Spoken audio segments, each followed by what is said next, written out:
Welcome to the Friends Church Inland podcast. We're becoming a community of authentic Christ followers compelled to change our world. We'd love for you to worship with us this Sunday at 9 or 11 a.m. To learn more or get connected, visit friendsinland.com. Well, good morning. How are you today? We doing good? There's always that moment at church, or if you're still in school, where someone stands up and it's morning and maybe you have or haven't had enough coffee and they go, "How are you?" And then like the expectation is that you guys go, "Good," right? Or my favorite is when they're like, "I don't know, that wasn't loud enough." And you're like, "I'm literally having the worst day. Please don't make me yell the word good at you," you know? They're like, "That wasn't loud enough." And then everyone goes a little louder. You go, yeah. I hate that. Here's why. And this will tie into what I want to teach this morning, what I believe God put on my heart to share with you as a church. But here's why I hate that, and I use strong language in front of my kids. Here's why I hate that.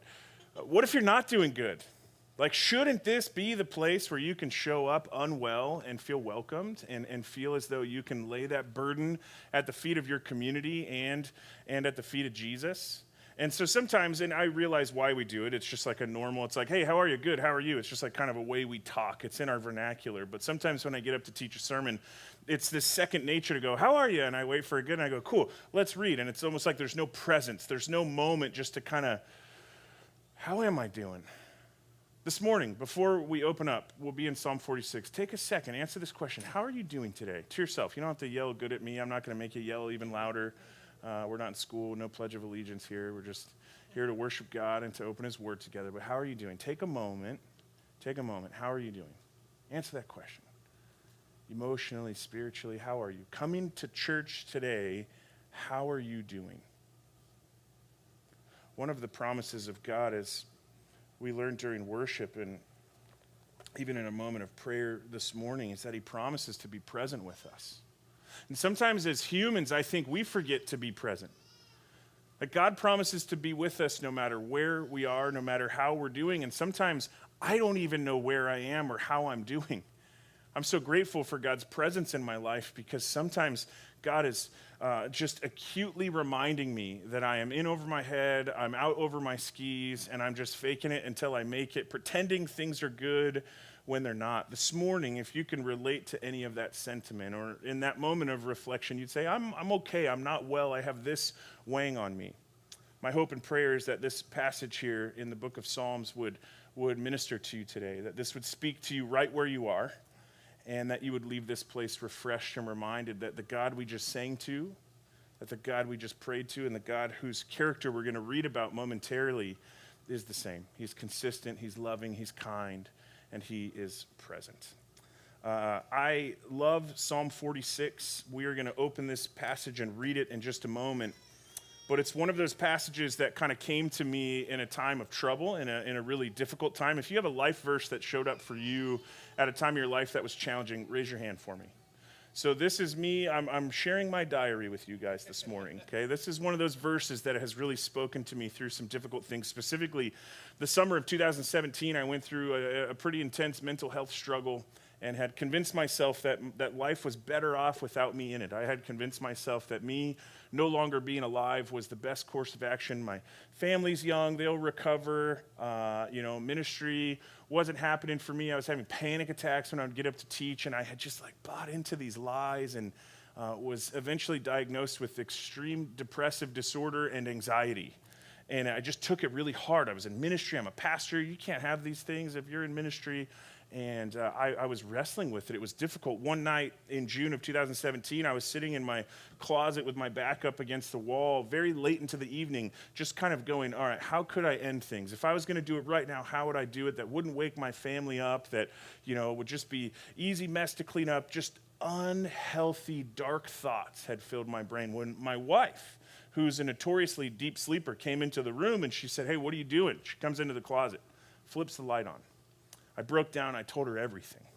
She wasn't surprised at all, because wives, especially godly wives, are very discerning. She goes, I could see you carrying that. And for an hour, we just talked. I shared the depths of just the darkness that I had allowed to seep into my brain. And she made me promise two things before leaving the closet that night. The first thing she made me promise is that I would get help.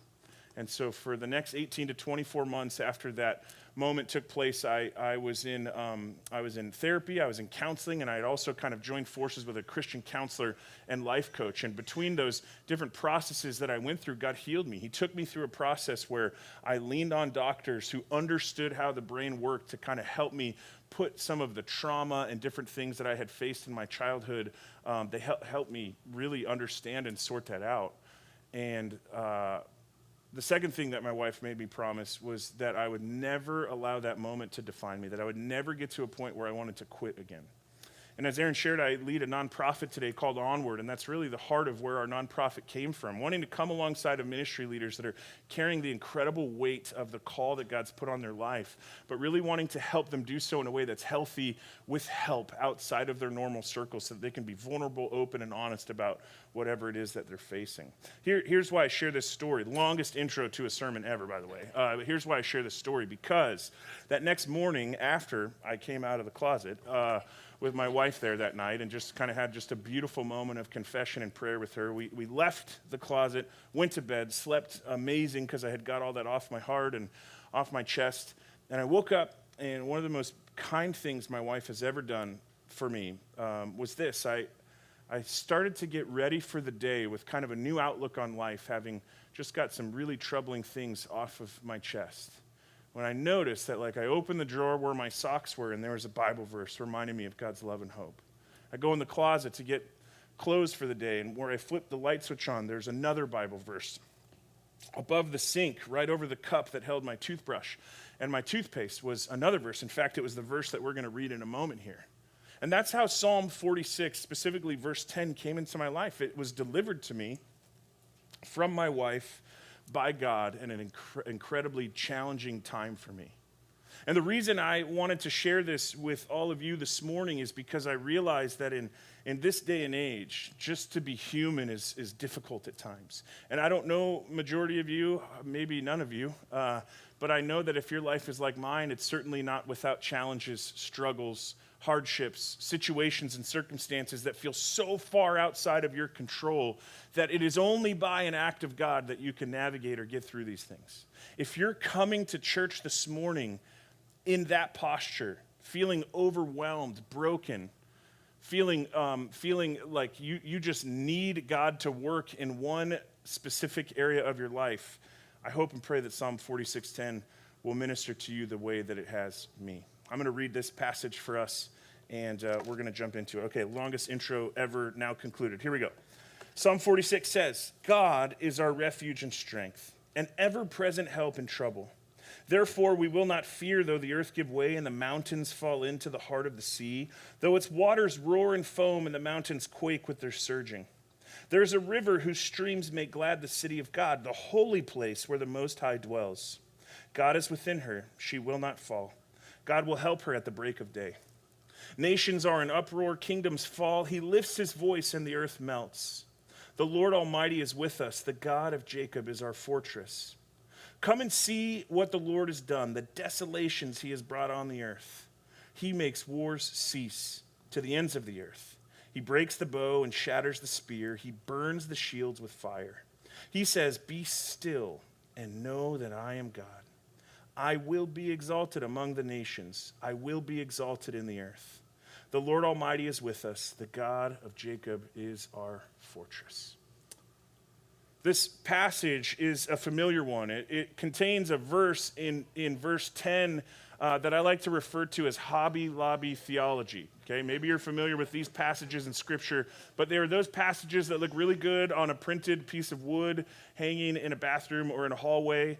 They look awesome on bumper stickers. They look great on Stone Cold Steve Austin, John 3:16, or Tim Tebow, whatever flavor you are there.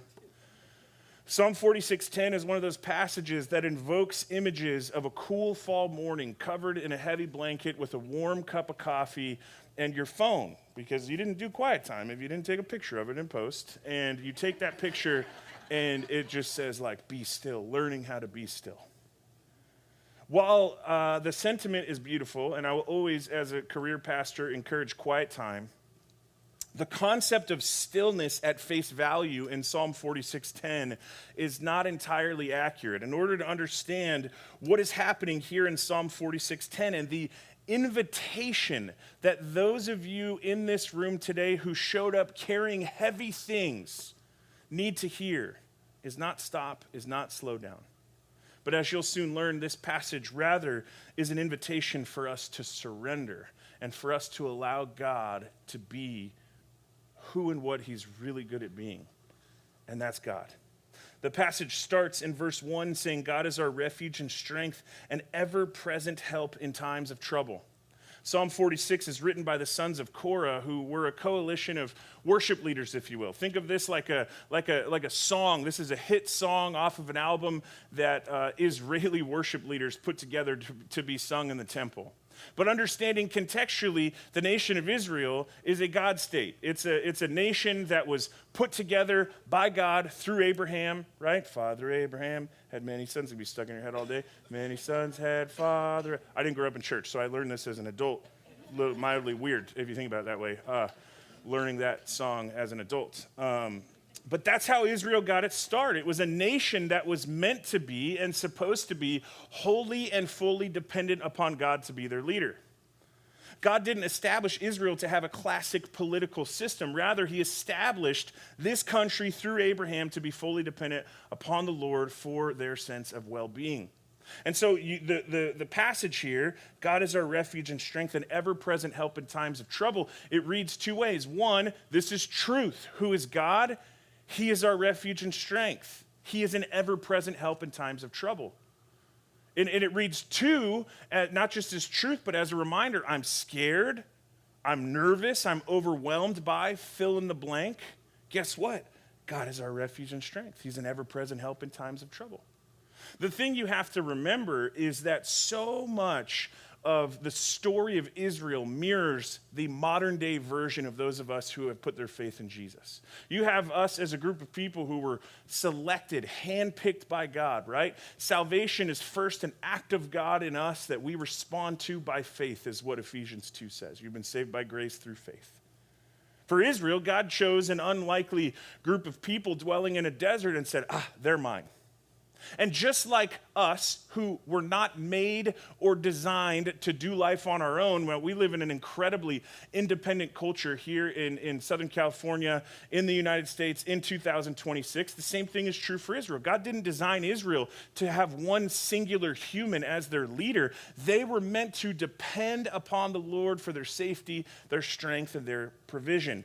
If you think back to the book of 1 Samuel, if you've ever read this, it talks about God's heart for the nation of Israel. I'm getting to a bigger point here, but pay attention. Verse 6 says, but when they, he's referring to Israel, said, give us a king to lead us, this displeased Samuel. So they prayed to the Lord, and the Lord said, listen to all that the people are saying to you. It is not you that they have rejected, but they have rejected me as their king, as they have done from the day I brought them up out of Egypt until this day, forsaking me and serving other gods, so they are doing to you. Now listen to them, but warn them sullenly and let them know that the king who will reign over them will claim as their rights. What's happening here is Israel is coming into its own, and they get their pitchforks and they file them down and they grab their torches and they say to Samuel, their prophet, the person whose job is to speak to God on their behalf, we want a king. And Samuel goes, but we're not supposed to have a king. And Israel goes, but all the other nations around us that want to kill us, that want to pillage us, that want to take our goods, they have a king, so therefore we want a king. And Samuel goes, but God's our king. Samuel, in this posture of just trying to represent his people, goes to God and he goes, I don't know how else to tell them they're not supposed to have a king. They want a king. And here's something to be true about God, longer sermon for another day. But God will give you what you want. Sometimes even if it's bad for you. God will deliver you over to the desires of your hearts. He warns Israel time and time again, if you have a king, he's going to send your sons to war, and he's going to take advantage of your daughters. You don't want a king. We want a king. You don't want a king. Here's what's going to happen. He's going to rule over you. He's going to take advantage of you. We don't care. We want a king. And so Samuel goes, what do I do? And God says, give him a king. Remember, Israel, at its inception, was supposed to be a theocracy, the first of its kind. God speaks to the people. God provides for the people. This is how they were meant to live. But they wanted to be like everyone else. God wanted them to be fully and completely dependent upon his hand for both their provision and their protection. But Israel says, give us a man who can be our king. If you've followed the story of Scripture, if not, I hope this piques your curiosity to look into some of this stuff because it's fascinating. But if you've read through the story of God, you'll know that Israel ends up getting their king, and he ends up being exactly what was promised. He was tall and handsome. His name was Saul. And he did exactly what God warned Israel against. He got them involved in war. He sent their sons off to die. He ended up being a terrible person. The power went to his head. If you think back to grade school, absolute power corrupts absolutely. Only God only God can design a system where he can handle having the power. Humans, we're futile, we're fragile, we're limited in our thinking.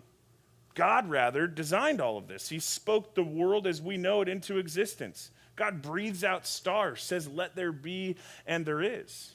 Why do I share all of this with you? I share all of this because that all-powerful, all-knowing God who breathes stars, who speaks our metaphysical existence into reality as we know it, has invited you to sit with him, has invited you to cast your cares upon him, has promised you and I that he'll be present with you always to the very end of the age. This is why Proverbs chapter 3, verse 5 and 6 tell us this. It says, trust in the Lord with all your heart, and lean not on your own understanding. In all your ways acknowledge him, and he will make your paths straight. This is the way of life that God has invited us into. But like Israel, far too often we go, I need this. And God goes, you don't. You have it in me. No, I need more money. I need a perfect marriage. I need cuter kids or whatever, right? I don't know what your thing is you're praying for. That was not an admission. My kids are very cute, I promise. But it's funny, sometimes we turn God into this cosmic Santa Claus. And our prayer time is us just jumping on his lap and saying, I need this, I need that, I want this, I want that.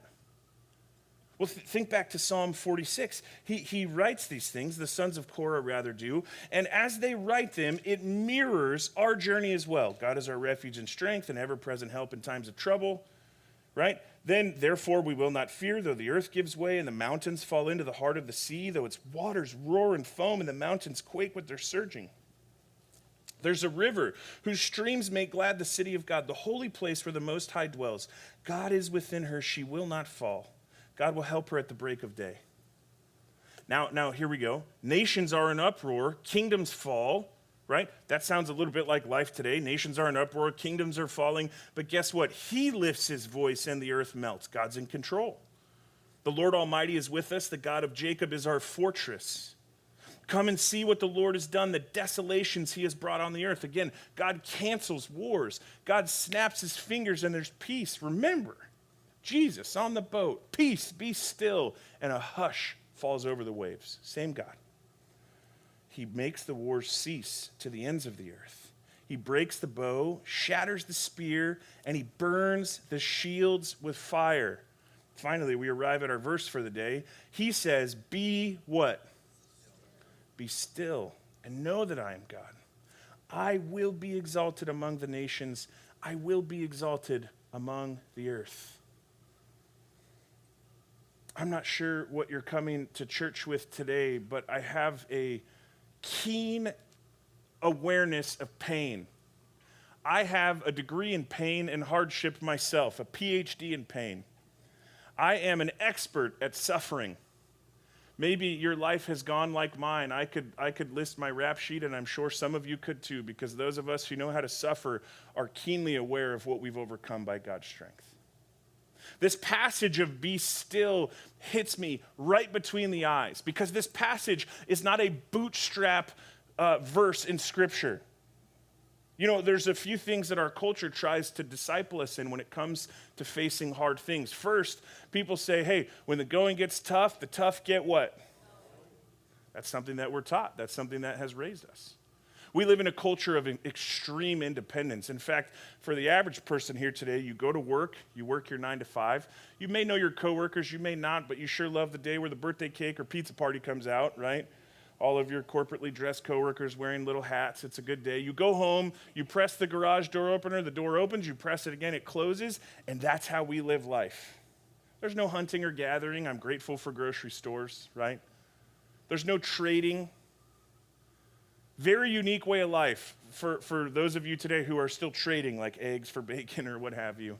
Chickens are cool, I guess, so some of us may have eggs to do so with. The point is, we live in an insanely independent culture. And in fact, success is usually awarded or merited to those who are the most independent, to those who are the most self-sufficient, to those who possess the most strength. Stoicism is one of the deep resounding messages, especially for those of you who are men in church today. Figure it out. You have what it takes. Work harder. Now, these are all, I'm sure, bits of advice that are shared with all of the most wonderful heart behind it. Here's the reality. Not true for those of you who are trying to figure out life within the context of following after Jesus. Because the basis of the Christian faith is what? I can't, he can. Like at its foundational core, what the Christian faith says is, I have a sin issue keeping me from a relationship with God.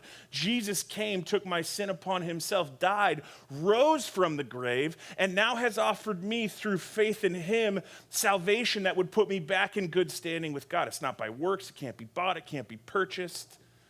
It's a confession of the mouth and belief in the heart that Jesus is Lord and that God raised him from the dead that makes me saved. That was a huge rabbit trail. Let's get back to the topic at hand.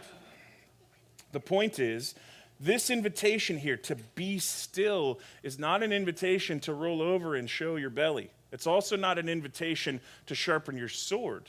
In order to understand what stillness means within this context, you have to understand what the word is. This passage, having been written in Hebrew, uses this word, be still. It comes from an original Hebrew word called rapha. R-A-P-H-A-H, rapha. Let's say it together. 1, 2, 3, rapha. Here's what the word rapha means. Simply put, surrender. Drop your weapons. Let go of what is in your hand. The definition straight out of the concordance is this: it was and is a call for those involved in war to stop fighting and to be still. In some instances, the word carries the idea of to drop, be weak, or faint. It notes two people fighting until someone separates them and makes them drop their weapons. It is only after the fighting has stopped that the warriors can acknowledge their trust in God. In other words, in Psalm 46:10, when we're invited to be still, it's not saying nestle under a blanket and light a fire. It's saying give up control. And depending on how you're wired, that could be more difficult than fighting itself. For some of us, control is a drug. For some of us, control is a key to life. For some of us, opening up the grip on things that society has told us they're ours and surrendering them to God could be the most costly act of obedience within your relationship with Jesus that you've ever gone through. We're told all throughout this passage that God is near, that he's in control, that he's in charge, that it's his strength and power that will ultimately win the war. And then at the very end, we're told, now surrender to this way of thinking. Rapha, give up. This passage, or word rather, rapha, first shows itself in the book of Exodus chapter 14. If you haven't read Exodus 14 lately, it means you gave up on your Bible and a year plan, or you haven't watched The Prince of Egypt, but let me just refresh you on where we're at. Exodus 14, the plagues, Passover, all of those things, the locusts, the frogs, the flies, all that has happened. Moses is now leading the Israelites, right? Some couple million Israelites out of slavery in Egypt into the promised land. A journey that would end up taking 40 years starts here in Exodus chapter 14. I'm going to read a few verses before the one that will be on the screen, but it says this: as Pharaoh approached, remember, Moses is leading the Israelites out of Egypt. As Pharaoh approached, the Israelites looked up, and there were the Egyptians marching after them. They were terrified and cried out to the Lord. They said to Moses, "Was it because there were no graves in Egypt that you brought us out to the desert to die? What have you done to us by bringing us out of Egypt?" Okay, context. You have a nation of people being freed from slavery. And as they just begin to get out of the city limits of Egypt where they had been living, they see their oppressors on their heels, and they turn on their leader and they lose trust in God. I don't know if your life has gone anything like mine, but certainly there have been moments where I have taken steps of obedience, things that I believed God asked me to do, only for it to be way harder than I anticipated and for my prayers to read almost exactly like the Israelites. God, what the heck is going on here? You told me to do this thing, and it's been 10 times harder than I ever thought. Maybe that's true in your marriage. Maybe that's true in parenting, business, school. If you've ever faced a challenge that made you kind of sort of want to turn on God a little bit, then you can relate to the Israelites here in this passage. And I love this absolute bar. I shared last service, this is in a hip hop song to me. So whoever wrote this was like the king dismaster of Israel at the time, because look at what they said. Was it because there were no more graves in Egypt that you brought us out to the desert to die? That is such a cold criticism offered to the guy trying to free them from slavery.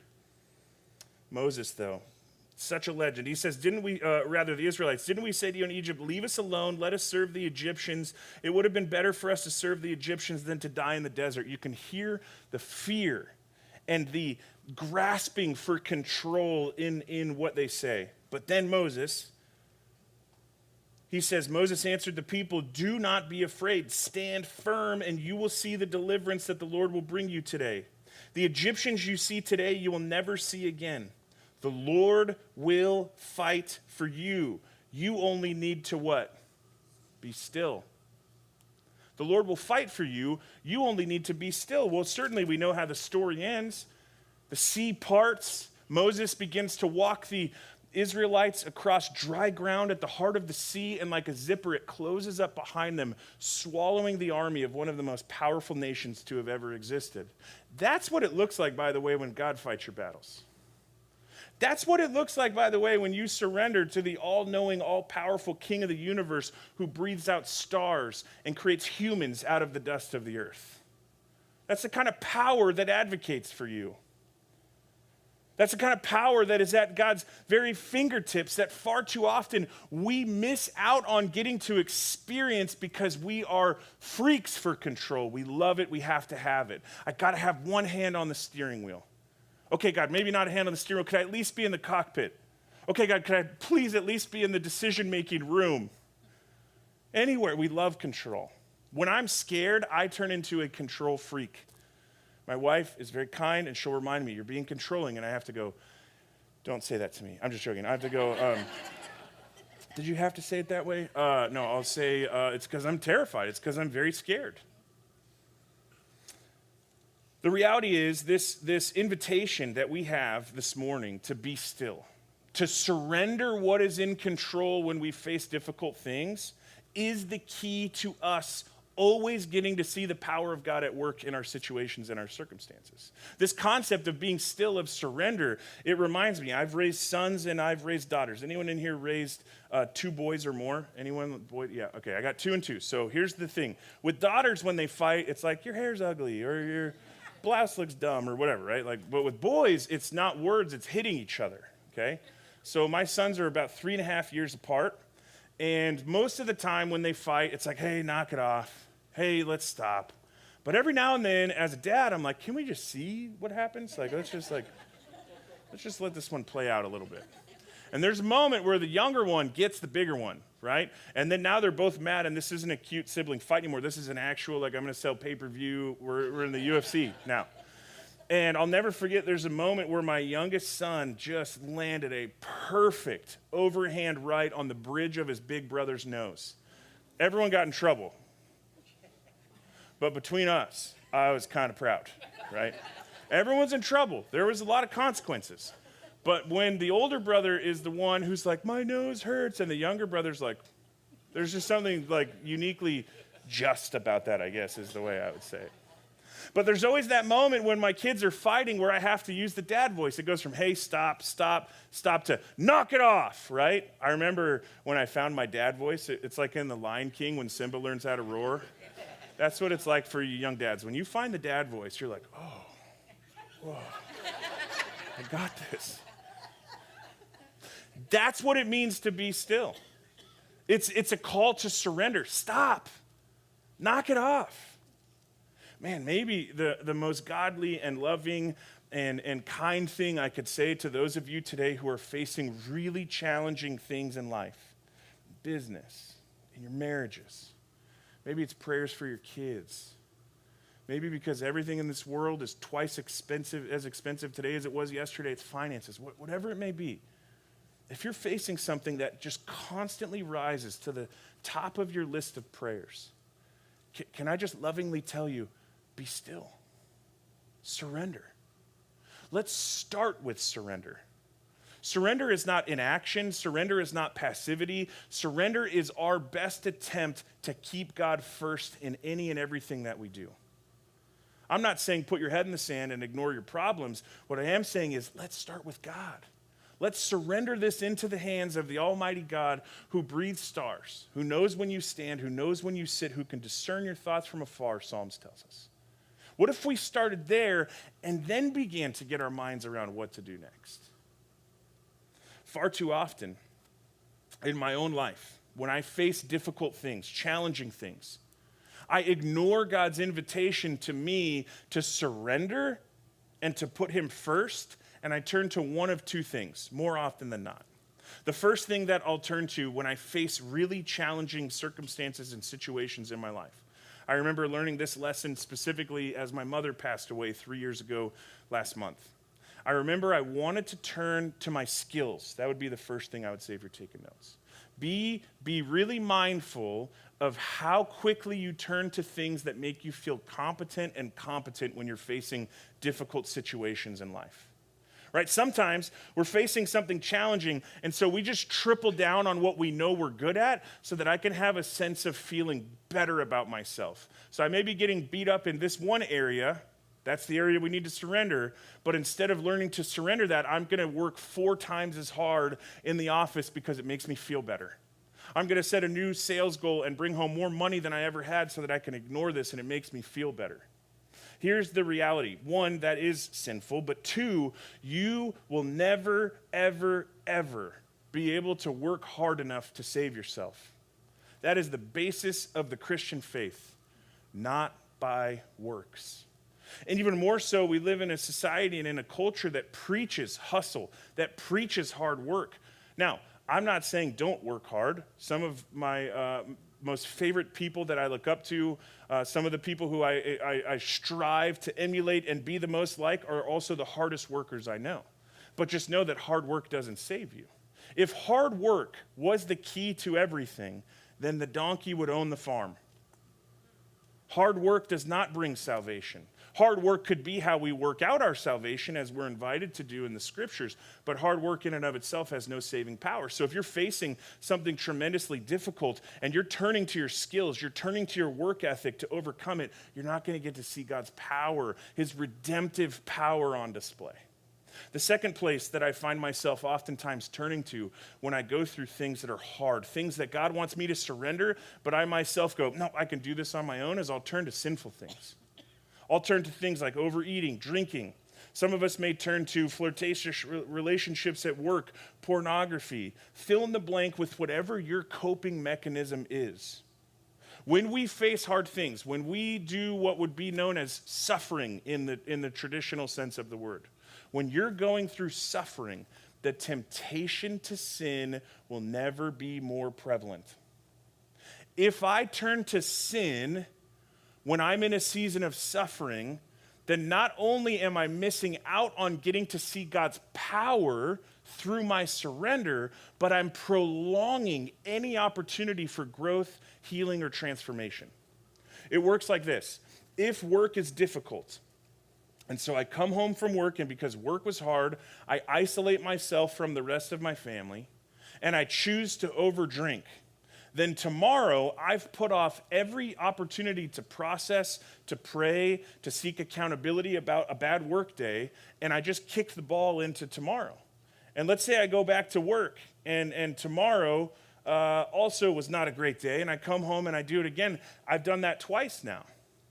And we make this a habit or a routine, and the next thing you know, your growth is stunted. You're the same person spiritually that you were 10 years ago. Now, this is a problem for multiple reasons, but most primarily, when we face moments where God invites us to suffer, when we face moments where God invites us to go through the hard thing for our own growth, for the sake of our intimacy with Him, if we choose to face that head on, to surrender any weapon or tool that we think could help us, and we go, God, whatever you have for me, I'm saying yes to that through this situation, then what I've just done is I've provided room for redemption to come. I've provided room for resurrection to come. I've provided room for sanctification, for growth, for my ability to become more like Christ to come. But if I constantly thwart God's invitations to me to mature and to grow, then I remain the same. And I become like Uncle Rico from Napoleon Dynamite, right? We all know that guy that's like, I used to be able to throw a football over that mountain, but it was like 20 years ago. And there's no way he could do it today. Well, that's because that person is stuck in the past. In the spiritual sense, there is real danger for us to also be stuck in the past if we constantly say no to God's invitations to suffer well, to surrender, and to trust that He's in control and that He's in charge. Maybe as I've shared through this message this morning, and I'll kind of close with this, maybe as I've shared this morning, there is a situation, a circumstance, a scenario, something that you would say, man, this is causing me pain. This is causing me difficulty.